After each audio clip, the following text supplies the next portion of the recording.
여러분 안녕하십니까? 이어서 광주에서 전해드립니다.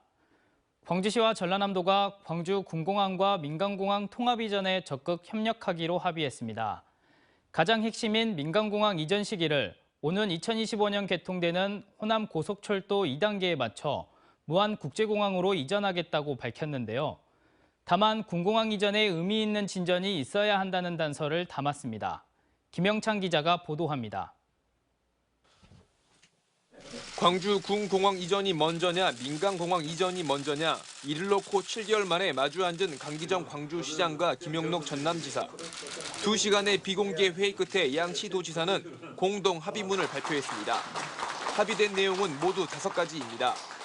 특히 광주 민간공항을 오는 2025년 호남 고속철도 2단계 개통 시기에 맞춰 무안국제공항으로 이전한다고 합의했습니다. 광주 민간공항을 호남 고속철도 2단계 개통 시기에 맞추어 무안국제공항으로 이전한다. 단 광주 군공항 이전 문제에 의미 있는 진전이 있어야 한다는 단서를 달았습니다. 사실상 군공항 이전 예비 후보지가 먼저 해결돼야만 민간공항을 논의하겠다는 것으로 풀이됩니다. 그러면서 의미 있는 진전에 대해선 양 시도지사 모두 말을 아꼈습니다. 의미 있는 진전에 대해서 충분한 토론과 논의를 했습니다. 의미 있는 진전에 대해서는 지금 해석하지 않기로 했습니다.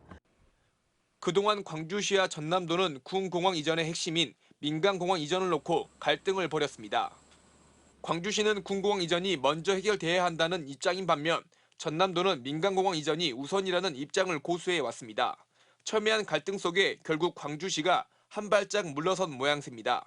KTX 노선의 완공이라든가 또 무안국제공항의 활성화 이런 문제가 무안군정을 책임지는 무안군민들의 아주 절실한 이해관계일 거라고 봅니다. 그런 문제를 함께 양 시도지사는 또 무안군을 설득하기 위해 직접 김산 무안군수를 함께 만나겠다고 밝혔습니다. 무안군의 수용성 제고를 위해 광주 군공항 유치 지역 지원 조례를 제정하고 무안 발전 비전도 제시했습니다. 양 시도가 군공항과 민간공항 통합 이전에 합의함에 따라 무안군의 선택에 관심이 쏠리고 있습니다. MBC 뉴스 김영창입니다.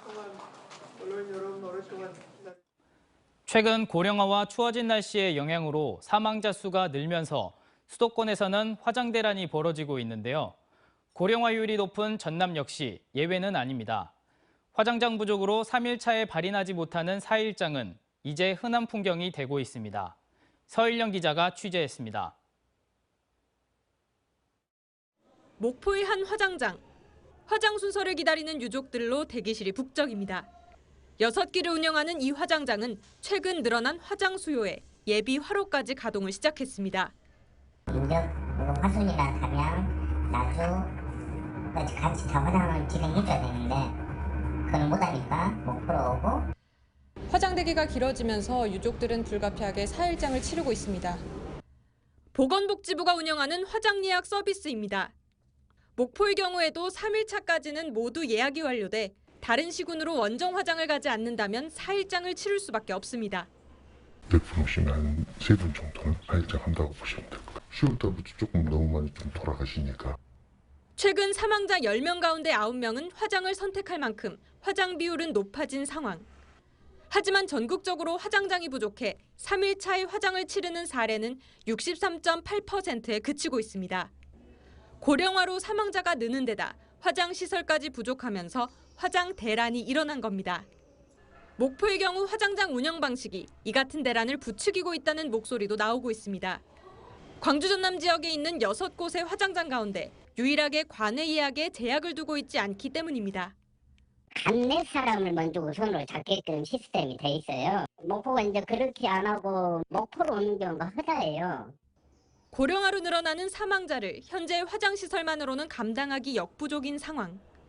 코로나19로 불거졌던 화장 대란이 일상화되는 것은 아닌지 우려가 커지고 있습니다. MBC 뉴스 서희령입니다. 지난 2016년 광양시는 폐금강을 관광명소로 만들겠다며 관광지 개발 사업을 시작했습니다. 이 사업에 26억 원의 혈세가 투입됐고 관광시설은 3년 전에 준공됐지만 수년째 방치되고 있습니다. 보도에 김단비 기자입니다. 지난 2020년 준공된 광양 금광굴 체험시설입니다. 1906년 시작된 광양 광산의 금 채굴 역사를 기록하고 이를 관광 명소화하기 위해 만들어진 곳입니다. 하지만 문은 굳게 닫혀 있습니다. 이것을 보고 좀 동굴이나 실감을 해야 되는데 그런 점들이 좀 미비한 점이 많습니다. 저 입장에서도 좀 아쉬움을 많이 느끼고 있습니다. 문을 열고 들어간 금광굴. 광양 폐금광 내부입니다. 보시는 것처럼 전선들이 다 드러나 있는데요. 누전 위험 때문에 현재 전기를 아예 차단해 놓은 상태입니다. 천장에서는 빗물이 뚝뚝 떨어지고 바닥 조명 아래에는 물이 고여 있습니다. 누수 때문에 벽면에 설치된 빛 조명도 무용지물입니다.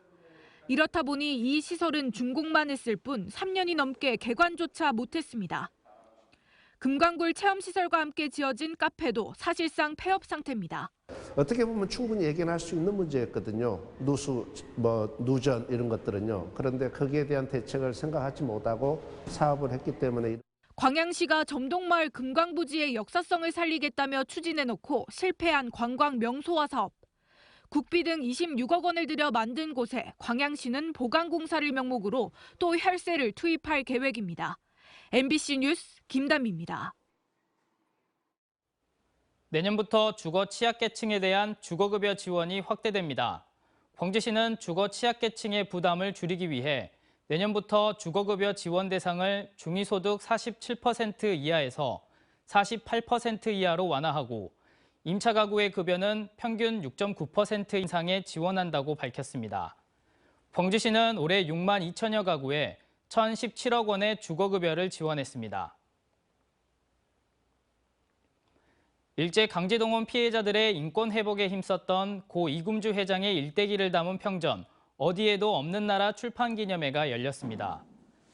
출판기념회에서는 지난 1988년 태평양 전쟁 희생자 광주 유족회 결성을 시작으로 30여 년 동안 일반의 전쟁 범죄를 고발하고 피해자의 명예회복에 앞장섰던 고인의 활동을 조명하고 앞으로 투쟁 방향 등을 논의했습니다.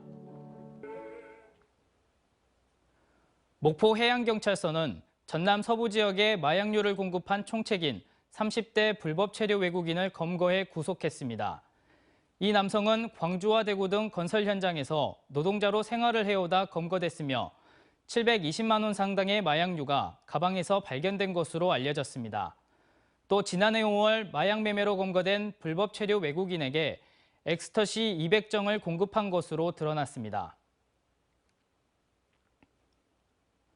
광주지법 제2형사부 김영하 판사는 의사면허 없이 마사지 치료를 반복하면서 환자를 강제추행한 60대 피고인에 대한 항소심에서 원심과 같이 징역 1년에 집행유예 2년을 선고했습니다. 재판부는 피고인이 영리 목적으로 무면허 의료 영업을 했고 치료 행위를 빙자해 6차례 강제추행한 점이 인정된다고 밝혔습니다. 피고인은 지난 2018년 자신이 운영하던 찻집에서 손님들에게 28차례에 걸쳐 무면허 의료 행위를 하고 280만 원을 받은 혐의로 기소됐습니다. 병해충과 이상기후 등으로 월동 꿀벌 폐사가 증가하면서 전라남도가 대책 마련에 나섰습니다. 전라남도에 따르면 도내 월동 꿀벌 폐사는 지난해 1280농가에서 올해 2042개 농가로 59% 증가했습니다. 전라남도는 월동 꿀벌 피해를 줄이기 위해 스마트 벌통 보급 등 월동 성공률 향상을 위한 다양한 지원에 나서기로 했습니다. 한빛온전 1호기가 계획 예방 정비를 위해 발전을 중단했습니다.